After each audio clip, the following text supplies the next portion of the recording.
If they had told me in school that I'd be divorced twice, I'd have preferred not knowing. Well, I wanted sex, which for me was only possible after marriage. I'm the only one in the family who's this crazy.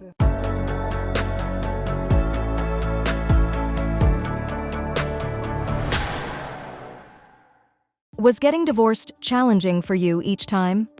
Honestly, no. After my fourth marriage, the only thing that I kept was my husband's surname. Before, I always reverted to my maiden name after a divorce, which meant changing many documents. That's the only significant change. Otherwise, nothing terrible. If you're unhappy, it's better to part ways. Some women live a bit wrongly, honestly. If a man doesn't respect a woman, what's the point of staying with him? It's better to live for the children. Someone else will come along. 20 more will come. The children remain, and truly men may leave, but children stay. If they had told me in school that I'd be divorced twice, I'd have preferred not knowing. It's always hard to move on from a divorce, even when you know it's right. I found it crucial to stay busy. Each of my divorces brought something new into my life. New knowledge, experience, or a hobby. And it was through these new endeavors that I managed to more quickly forget about what was happening. In this life, there are very few things I can't forgive, but dishonesty and infidelity are definitely among them. And since lies were a part of both those marriages, leaving was my decision. The hardest to get over, though, was the fourth one. We had a blissfully happy 15 months together, a time I would relive if I could, but then he passed away from cancer. You know, it feels like, just like that, a person's gone from your life for that reason.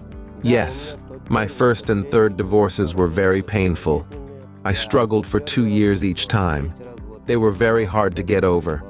Why did I enter into marriage? Well, I wanted sex, which for me was only possible after marriage. In my personal experience, it was simpler that way. I was never abandoned. Both times it was I who chose to leave, and I did so with full awareness. I packed up all my belongings, loaded them into a car, left, and never looked back at that house again. The second time, when I left my husband with our daughter, I didn't have the luxury of dwelling on it. My mind was occupied with thoughts of earning money, paying the nanny, and figuring out how to persuade her to commute across the city to where we were. Did you believe, with each marriage, that it would be your last? Of course, I thought each marriage would be happy and the last. When you commit to something, you want to see it through. You believe you're doing everything right. My whole life, I never thought that each marriage would be the last. It was just the situation at the time, which probably suited me then. I hoped it would be my only marriage for life. I even wanted to have a church wedding. Yes, I always got married. I once said that if I get married and have gladiolus flowers in my hands, it would be my last marriage. Ironically, my fourth marriage involved gladioluses. My arms were falling off. Holding this bouquet, I just didn't know what to do. Looking around, hoping someone would take it.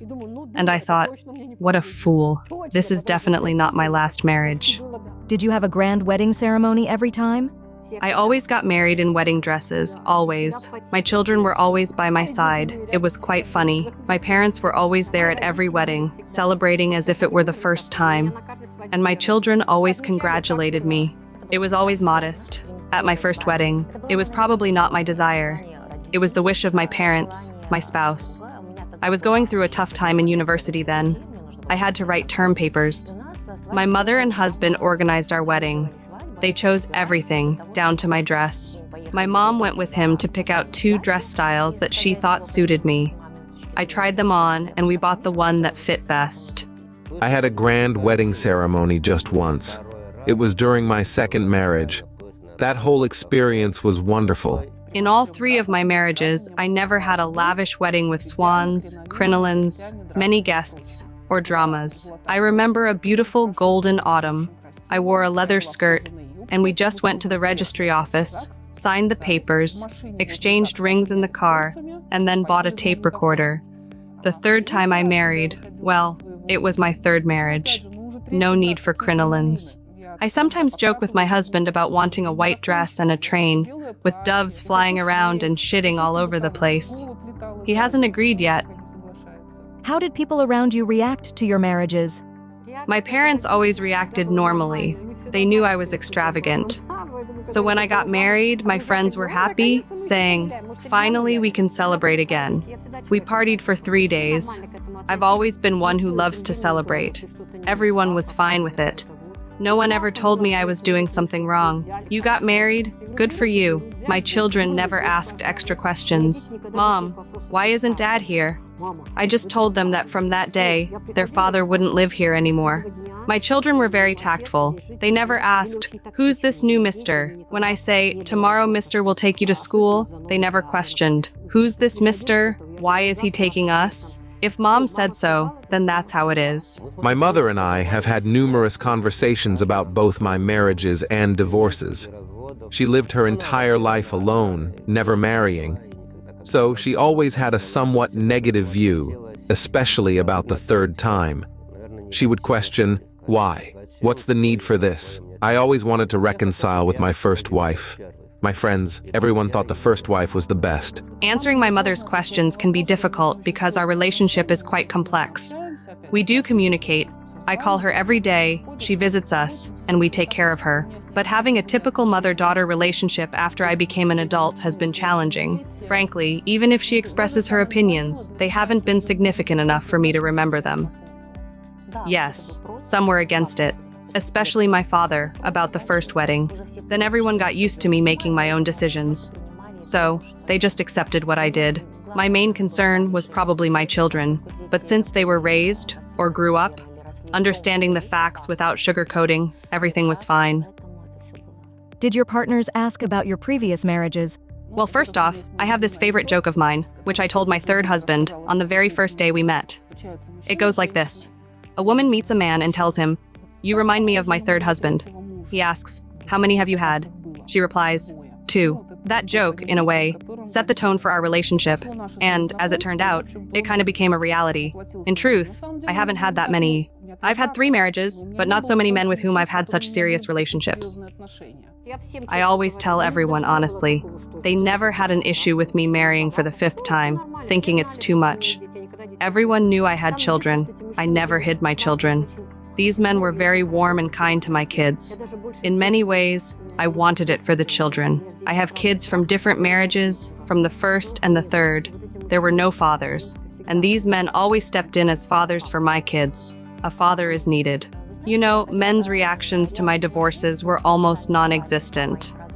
Perhaps because marriage wasn't very important to me, so neither was divorce. It was just a formal relationship that needed to end. Did your parents' relationship have an impact on your life? My parents lived together all their lives, but perhaps it was their relationship that made me feel marriage isn't the most important thing in life. They lived together but weren't spiritually together. I was raised solely by my mother, not even after a divorce, but entirely alone. I don't know if that influenced me, maybe or maybe not.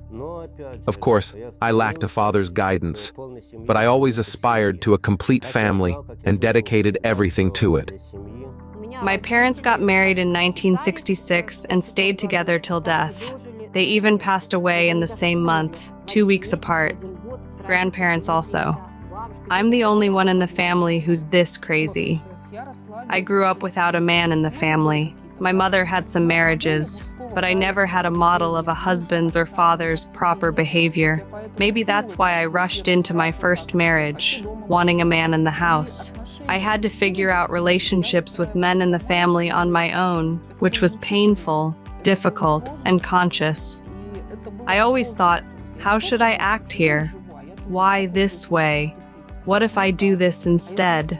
This stage is somewhat past now, as I've had nearly 20 years of a successful family life. But it's very hard to break this vicious cycle of divorces and bad relationships with a husband. Are you currently in a relationship? Not at the moment. I'm currently in free flight looking for a new handsome man. I've been completely alone for over 4 years now. Well, my life has always been like a TV series because now I'm in a very good relationship with someone who was a witness at my first wedding.